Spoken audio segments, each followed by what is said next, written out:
Hari ini kita akan belajar tentang Tuhan yang berdaulat atas hidup kita sebagai umat. Mari kita lihat kisah firman Tuhan yang tercatat dalam kitab Daniel. Ada beberapa ayat yang ingin saya ajak saudara perhatikan. Kitab Daniel, kita akan lihat dulu pasal 1, ayat 1 sampai ayat 4 untuk dapat gambaran. Pada tahun yang ketiga pemerintahan Yoyakim, Raja Yehuda, datanglah Nabukadnezar, Raja Babel, ke Yerusalem, lalu mengepung kota itu. Tuhan menyerahkan Yoyakim, Raja Yehuda, dan sebagian dari perkakas di rumah Allah ke dalam tangannya. Semua itu dibawanya ke tanah Siniar, ke dalam rumah dewanya. Perkakas itu dibawanya ke dalam perbendaharaan dewa. Lalu raja bertitah kepada Aspinas, kepala istananya, untuk membawa beberapa orang Israel yang berasal dari keturunan raja dan dari kaum bangsawan,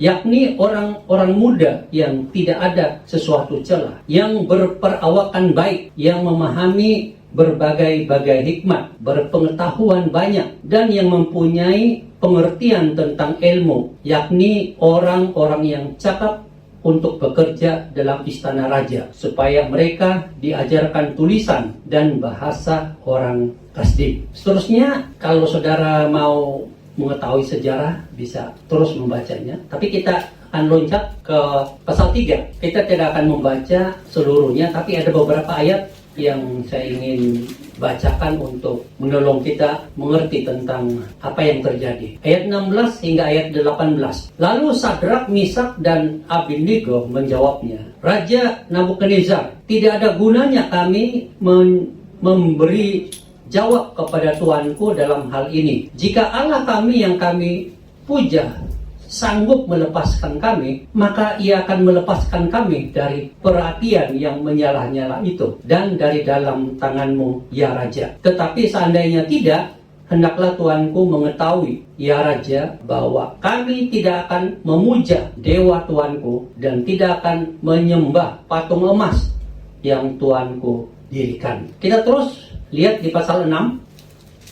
Kita membaca ayat 8, 9, 10, 11. Semua pejabat tinggi kerajaan ini, semua penguasa dan wakil raja, para menteri dan bupati telah mufakat supaya dikeluarkan kiranya suatu penetapan raja dan ditetapkan suatu larangan agar barang siapa yang dalam 30 hari menyampaikan permohonan kepada salah satu dewa atau manusia kecuali kepada tuanku, ya Raja, maka ia akan dilemparkan ke dalam gua singa. Oleh sebab itu, ya Raja, keluarkanlah larangan itu dan buatlah suatu surat perintah yang tidak dapat diubah menurut undang-undang orang Media dan Persia, yang tidak dapat dicabut kembali. Sebab itu Raja Darius membuat surat perintah dengan larangan itu. Demi didengar Daniel bahwa surat perintah itu telah dibuat, pergilah ia ke rumahnya. Dalam kamar atasnya ada tingkap-tingkap yang terbuka ke arah Yerusalem. 3 kali sehari ia berlutut, berdoa serta memuji Allahnya seperti yang biasa dilakukannya. Kemudian kita akan lihat ayat 17. Sesudah itu raja memberi perintah, lalu diambilnya Daniel dan dilemparkan ke dalam gua singa. Berbicaralah raja kepada Daniel, Allahmu yang kau sembah dengan tekun, dialah kiranya yang melepaskan engkau. Maka dibawanya lah sebuah batu dan diletakkan pada mulut gua itu. Lalu raja mencap itu dengan cincin meterainya dan dengan cincin meterai para pembesarnya, supaya dalam hal Daniel tidak dibuat perubahan apa-apa. Kita terus lihat ayat 20, 21 dan seterusnya. Pagi-pagi sekali ketika fajar menyingsing, bangunlah raja dan pergi dengan buru-buru ke gua singa. Dan ketika ia sampai dekat gua itu, berserulah ia kepada Daniel dengan suara yang sayu. Berkatalah ia kepada Daniel, Daniel, hamba Allah yang hidup, Allahmu yang kau sembah dengan tekun, telah sanggupkah ia melepaskan engkau dari singa-singa itu? Lalu kata Daniel kepada raja, ya raja, kekallah hidupmu. Allahku telah mengutus malaikatnya untuk mengatupkan mulut singa-singa itu, sehingga mereka tidak mengapa apakan aku, karena ternyata aku tidak bersalah di hadapannya. Tetapi juga terhadap Tuanku, ya Raja, aku tidak melakukan kejahatan. Lalu sangat sukacitalah Raja, dan ia memberi perintah supaya Daniel ditarik dari dalam gua itu. Maka ditariklah Daniel dari dalam gua itu, dan tidak terdapat luka apapun padanya, karena ia percaya kepada Allah. Dan seterusnya, kalau sudah membaca cerita ini, saudara akan mengetahui kisah-kisah selanjutnya. Saudara sekalian, Tuhan kita berdaulat atas umatnya. Ketika orang Israel di Yahuda melakukan kesalahan, di mana mereka mulai tidak taat kepada Tuhan, mulai menyembah dewa yang lain, maka Allah mengizinkan supaya mereka ditawan, ditakluk oleh bangsa Babel, Raja Babel. Maka Raja Babel datang, Nabukadnezar, menawan kota itu. Tawanan yang pertama, kedua, dan ketiga, seluruh orang Israel dibawa ke dalam pembuangan, kecuali yang miskin dan sakit-sakitan ditinggalkan di Yehuda. Dan dalam penawanan itu, Raja Babel ingin mendapatkan budak untuk dipekerjakan, dan ternyata yang dipilih ini bukan orang biasa, yang pintar-pintar, yang pandai-pandai. Lalu remaja ini, Daniel, Sadrak, Misak, dan Abednego, adalah di antara orang yang dipilih untuk jadi pekerja di istana. Dan mereka ini dari remaja belajar, terus belajar tentang bahasa, tulisan, budaya, dan sebagainya, supaya satu saat mereka akan dipekerjakan di istana Babel, istana yang dimiliki oleh Nabukadnezar. Nah, dalam mereka belajar, ternyata ada beberapa hal yang memang menyulitkan, yaitu mereka dipaksakan untuk menyembah dewa dengan cara yang lain. Yang pertama, mereka disuruh makan makanan yang ada kaitan dengan penyembahan kepada dewa, dan minuman-minuman tertentu, di mana kalau mereka mengambilnya dan memakannya, itu bukan hanya dalam pengertian supaya hilang lapar dan haus, tetapi itu adalah bagian yang sangat sakral dalam dunia penyembahan dewa. Maka Daniel, Sadrak, dan Misak dan Abednego ini menolak. Bisa nggak kami tidak makan makanan ini? Kasih kami makanan sayur-sayuran aja. Lalu dengan keputusan yang ada, akhirnya dalam hari-hari bulan berikutnya mereka hanya makan sayur-sayur. Dan mereka lebih sehat, lebih pintar, lebih hebat. Kita melihat di sini bahwa, dan satu lagi, kita melihat setelah itu dalam satu kasus tertentu, pemerintah akhirnya membuat satu peraturan di mana ada patung raja yang dibuat, dan seluruh rakyat di Babel harus menyembah dewa patung itu. Sesiapa yang tidak menyembah akan dipancung, dibunuh. Dan satu kali Misak, Sadrak, dan Abednego dipaksa untuk menyembah. Lalu mereka bilang, "Oh Tuanku, kami tidak akan menyembah. Kamu paksa pun kami tidak akan mau. Kami tetap beriman kepada Tuhan yang kami kenal, yang kami imani. Dan kalaupun Tuhan yang kami imani itu tidak menyelamatkan kami, tidak apa-apa. Kami sudah memilih Allah yang benar kok, Tuhan yang benar kok." Lalu karena mereka tidak menaati aturan itu, mereka dimasukkan ke dalam api yang menyala-nyala. Walaupun masuk di dalam api yang menyala-nyala itu, mereka tidak terbakar. Rambut sedikit pun tidak terbakar. 3 orang di dalam, raja malah melihat 4. Ada 1 orang lagi yang seperti malaikat yang melindungi mereka. Dan akhirnya mereka dibebaskan. Justru orang yang jahat-jahat itu mati. Dan kemudian kita lihat kisah Daniel. Daniel juga orang yang sejak remaja dia sama dengan teman-temannya ini sudah kenal Tuhan yang benar. Dan tetap percaya bahwa Tuhan itu berkuasa dan menolong mereka. Lalu dia dibuat satu situasi di mana dia harus hanya berdoa kepada raja, tidak boleh kepada yang lain, apakah manusia atau dewa, hanya kepada raja. Dan Daniel seperti biasanya tidak pernah berubah. Dia buka jendelanya yang mengarah ke Yerusalem, dan 3 kali dia sujud menyembah. Kalau dalam bahasa lain itu sholat 3 kali sehari ke arah Europe, dan sambil memuji-muji Allah, membesarkan Allah yang maha besar, Allah yang maha kira-kira itu. Lalu didapati oleh pemimpin yang lain, ternyata Daniel ini tidak taat kepada aturan mereka. Lalu ditangkap dan akan dimasukkan ke dalam gua sidang. Raja yang tadinya melihat dia itu orang yang hebat pun rasa sedih, tapi tidak bisa berbuat apa-apa karena sudah ditandatangan aturan. Tapi dia tetap percaya bahwa semoga Allahnya Daniel dapat menyelamatkan dia. Dan begitu dia masuk di gua singa, raja datang pagi-pagi dan panggil, dan ternyata dia hadir. Dari semua ini kita melihat bahwa Allah itu adalah Allah yang berdaulat. Dia punya suka-sukanya. Jadi berdaulat itu artinya suka-suka Tuhan. Ada lagunya kan? Suka-sukanya Tuhan. Itulah sebenarnya iman yang sesungguhnya. Tuhan mau buat apa saja dalam kehidupan Sadrak, Misak, Abednego, ini semua, Daniel, silakan. Apa saja yang diizinkan. Mereka tidak terlalu menentang atau berkata-kata yang jahat kepada Tuhan. Mereka rela melewati semuanya. Dengan kedaulatan Tuhan, mereka rela akhirnya dibawa ke Babel menjadi budak untuk bekerja di istana. Dari remaja mereka bersedia, dan Tuhan izinkan itu terjadi karena memang ada masalah dalam masyarakat Yahudi waktu itu, Israel. Mereka sudah tidak mau sungguh-sungguh kepada Tuhan. Tuhan pakai dalam kedaulatannya bangsa lain untuk menghajar bangsa Israel, dan mereka akhirnya menjadi budak dalam tawanan di Babel. Kisah Sadrak, Misak, Abednego ini dan juga Daniel ini menarik. Kalau menurut kita ini sesuatu yang seharusnya tidak jadi, tapi Tuhan izinkan itu terjadi. Saat Tuhan izinkan, kita lihat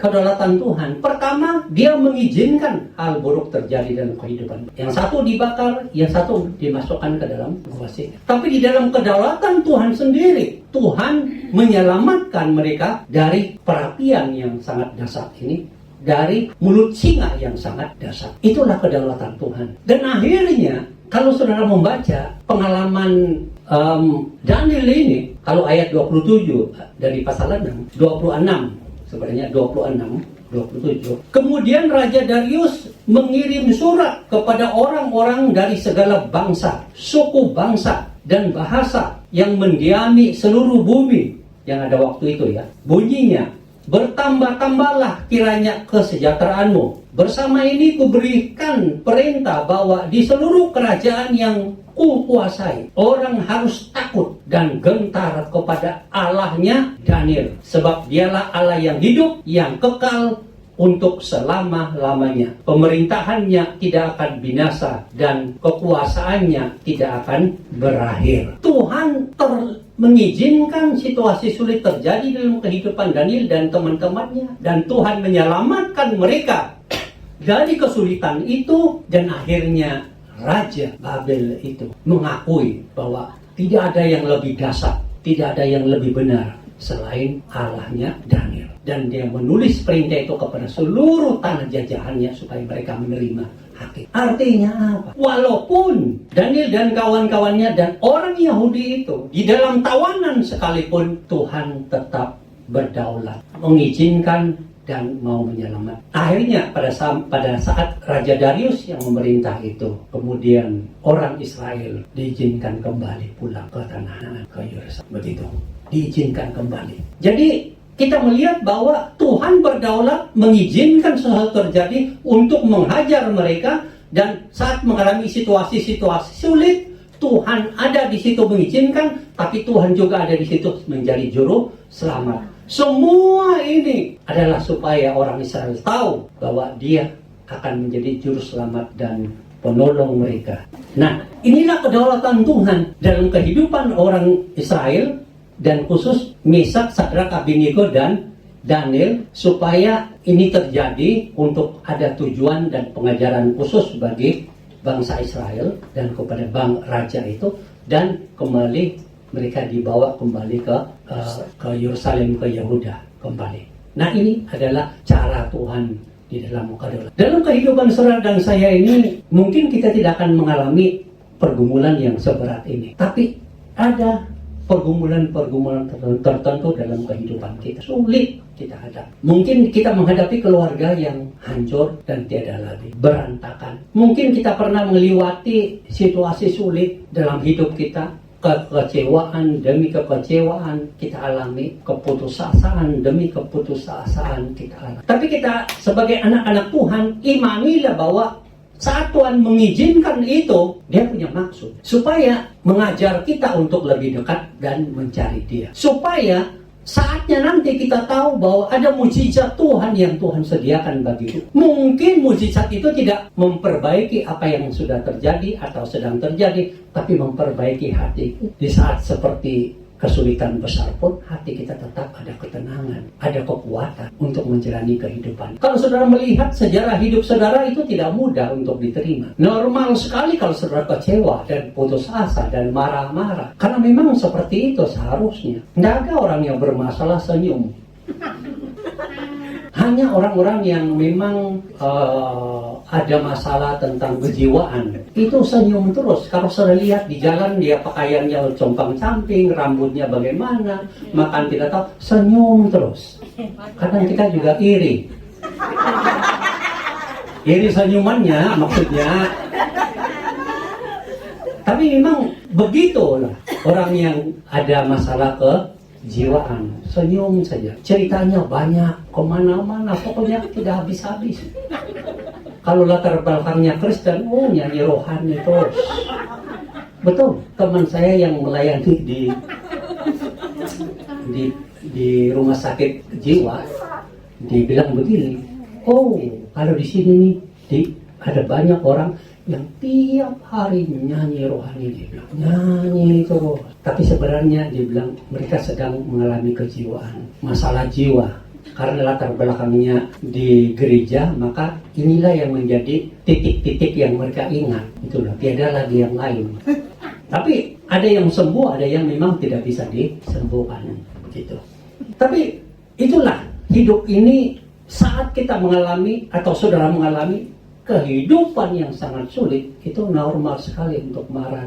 Kita tidak bisa buat apa-apa. Makanya kalau ada orang yang begitu kecewa dengan keluarganya, mungkin suaminya, mungkin anak-anaknya, jangan ngajar, dengar aja dia.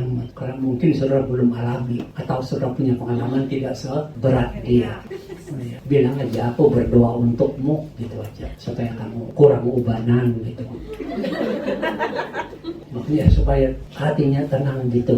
Nah itu adalah situasi. Tapi bisa mujizat yang Tuhan lakukan adalah menjadikan pergumulan itu hasilnya baik. Tapi bisa juga itu tetap ada, tapi hati saudara yang mendapat mujizat. Saudara kekuatan untuk menghadapi seketika masalah itu, melewati seketika masalah itu. Atau kalaupun sampai nafas terakhir menghadapi, saudara ada kekuatan dan sukacita surga. Nah kita melihat itu sebagai satu situasi. Lalu apa yang orang lain lihat kalau saudara itu ada masalah tapi tetap jalan mengikuti Yesus? Ada masalah, pergumulan berat, suami bagaimana, anak-anak bagaimana, saudara-saudara bagaimana terhadap saudara. Tapi mereka kok heran, lah orang ini kok tetap aja ke gereja, tetap aja mau melayani Tuhan, tetap saja rajin baca Alkitab, tetap saja berdoa. Mereka heran, tapi di dalam keheranan itu mereka akan berpikir sesuatu. Ada sesuatu yang lebih penting yang dia pegang di dalam kehidupannya daripada menghadapi masalah yang seberat apapun situasi sulit, seburuk apapun, dia tetap mencintai itu.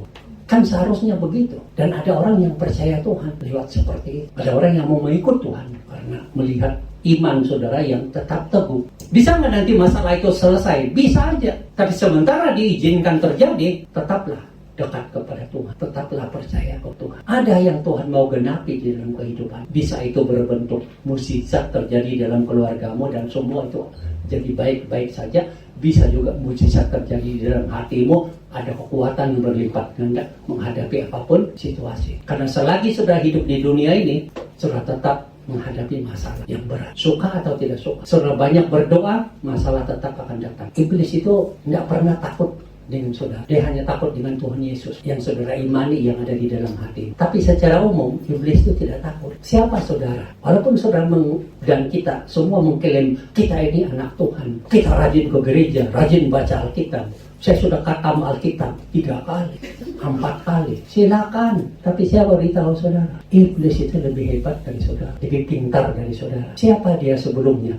Pelayan Allah di takhta di surga. Bayangin dia punya pengetahuan, bayangin dia punya pengalaman. Makanya dia kan tidak takut di gereja. Dia jalan-jalan saja di gereja. Oh dulu saya biasa kok di takhta Allah melayaninya, nyanyi, puji. Dia itu kan pemimpin pujian kata Alkitab. Jadi kalau saudara nyanyi lagu rohani yang paling hebat, tetap kalah dengan suaranya Iblis yang di awal-awalnya pelayan di mana? Di takhta Allah. Oh kalah saudara. Enggak apa. Saudara-saudara itu dibandingkan dia, aduh. Selama dia ada diciptakan, dia menyembah pelayan Allah, menyanyi, memuji pujian yang hebat. Berarti saya pikir dia itu menguasai sekali banyak vocabulary kata-kata Tuhan daripada saudara. Ya enggak? Makanya waktu ketemu Yesus, orang mau belajar menghafal apa itu Alkitab, dia ketemu aja langsung ngomong kutip sini kutip sana kayak dulu udah dihafal gitu loh.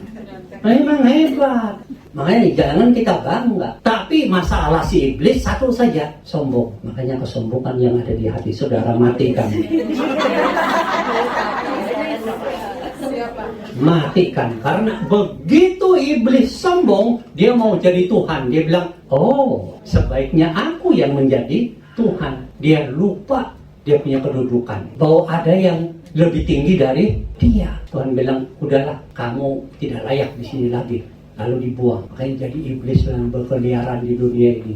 Tapi dia tidak kehilangan akal, dia cari pengikut. Makanya hati-hati kalau ada suara-suara iblis yang saudara dengar. Pasti dia mau meminta saudara jadi pengikutnya. Jadi iblis ini ada dan nyata dan berusaha mengancam kita, membuat manusia menderita dalam banyak hal. Hanya satu saja dia takut, bukan saudara, tapi Yesus yang ada di hati saudara. Kalau Yesus berkuasa, karena dia adalah Allah, Tuhan, dia tidak bisa buat apa-apa. Yesus bilang, out, masuk ke dalam babi, cepat-cepat mereka masuk ke babi. Begitu kan? Berkuasa dia, Yesus itu tiba-tiba. Makanya percaya kepada Yesus adalah Yesus di hatimu, satu kekuatan dan kegembiraan bagi kita. Tetapi mungkin dia bisa mempengaruhi saudara dengan banyak hal untuk membuat masalah. Bisa dia memberikan ide-ide dalam bentuk wawasan baru. Saudara baca di dalam media sosial. Oh ini.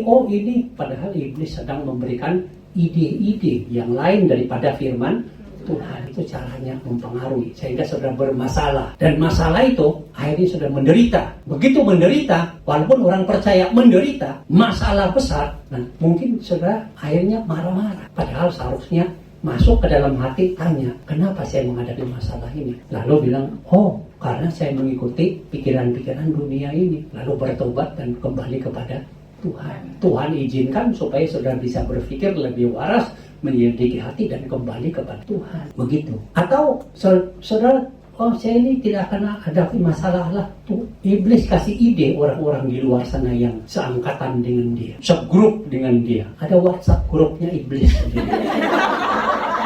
Ya, dia kasih ilham orang itu. Ilham. Lalu tidak tahu bagaimana akhirnya ketemu aja dengan saudara.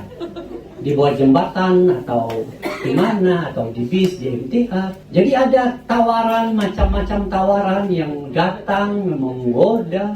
Akhirnya saudara tergoda karena saudara tidak hati-hati, berpikir bahwa nanti saya akan sukses lah sama dia.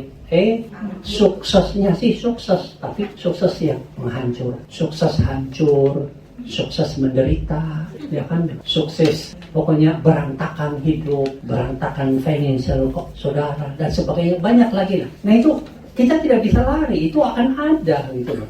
Tapi saat kita kembali kepada hati kita dan kita bertanya, kenapa saya menghadapi masalah ini? Oh, Tuhan izinkan supaya kita terbuka pikiran bahwa jangan mudah percaya kepada kata-kata yang manis, pujukan-pujukan yang manis, janji-janji yang manis. Jangan. Itu hanya seperti cincin yang dibuat seperti emas, tapi sebenarnya begitu kan? Jadi kata-kata orang itu adalah manis, itu adalah satu yang dibuat begitu indah dan menarik, tetapi di dalamnya penuh dengan kepalsuan. Dan saudara bilang, aduh, saya tobatlah, tobat, aku tidak mau ikut yang seperti percaya kembali kepada Tuhan. Tuhan kadang mengizinkan kita mengalami situasi sulit untuk kembali membuat kita mengerti bahwa kita rapuh, kita membutuhkan Tuhan. Kita mengajar kita bahwa jangan terlalu banyak mendengar bisikan-bisikan di luar Tuhan, supaya kita jangan hancur, tapi dengarlah bisikan daripada Tuhan. Itu adalah kedaulatan Tuhan yang kadang mengizinkan kita mengalami situasi sulit supaya kita lihat Tuhan. Jadi Tuhan berdaulat kepada umatnya Israel yang kita sudah pelajari tadi. Tuhan juga berdaulat atas hidup kita di dunia. Jadi saat saudara sekarang ini sedang mengalami kesulitan yang berat masuk ke dalam hati nurani pun, apa sih sebenarnya yang membuat saya ini bermasalah? Kalau saudara tanya begitu dan saudara katakan, memang aku jalan, aku sudah salah, aku mau kembali kepada Tuhan, itu maksud Tuhan marah. Kita mengalami merasakan kesakitannya dan kita mempertimbangkan untuk dengar dan ikut Tuhan, begitu.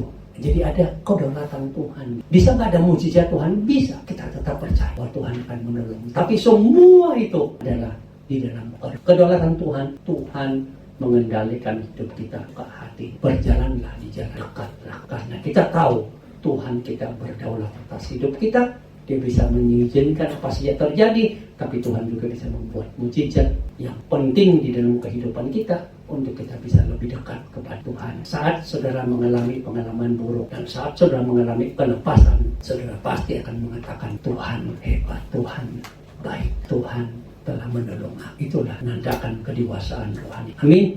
Mari kita berdoa.